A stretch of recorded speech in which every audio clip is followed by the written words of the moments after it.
Greetings collectively, my name is Cindy. I'm a senior graphic design student at MICA, an art institute on Mount Royal Avenue, and a sound artist based in Baltimore City.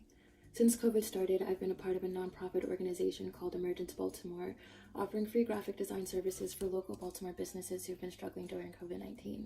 I've worked as a freelance graphic designer with nonprofit organizations such as food drives, community outreach organizations, and small local businesses. I've been nurturing the idea of connecting people through good music, good food, and good company. This year I started an organization called Symphoney Botanicals. Within Symphony, I've been creating different flavors of naturally infused CBD honey and sharing them with the Baltimore community. At our first pop-up on East Baltimore Street, I was fortunate enough to debut the honey in collaboration with the Living Room Social and soulful Baltimore musicians, creating a safe space for expression, healing, and there was live jazz, spoken word, poetry. The atmosphere was just overflowing with love, support, and gratitude.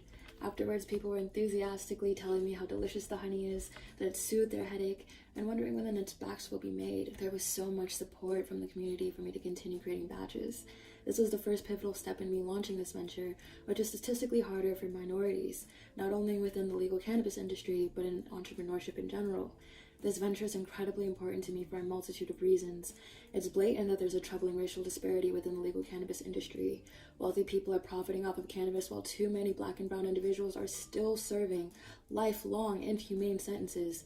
My own brother was incredibly close to being convicted, and I have been racially profiled too many times. I plan to destigmatize cannabis within the Black and brown communities in Baltimore and beyond, and use proceeds towards supporting pro bono organizations that help inmates who've been wrongfully incarcerated for petty cannabis-related crimes. An organization that's already doing this is the Last Prisoner Project. To keep this venture going, I know that I'll need a lot of patience, support, and funding. I'm really grateful I came across this opportunity and thankful that you all are sharing your resources. And with this funding, I'll be able to scale operations, obtain the equipment I need to keep creating batches, and be able to package the honey and ship them to people who need it.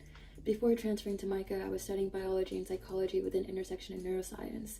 I worked in the pharmaceutical industry as a pharmacy technician for a number of years and have seen firsthand the amount of misdiagnosing, overprescribing, and the astronomical prices of medications that go on in the biopharma industry. But do not get me wrong, there are wonderful necessities, values, and benefits within the pharmaceutical industry.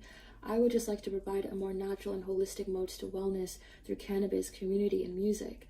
I hope to do more pop-ups in the future, build an online store, and a community centered around cannabis, music, and inclusivity, destigmatize this wonderful healing plant, and give back to those who've been inhumanely treated for the same plant that these companies are profiting off of.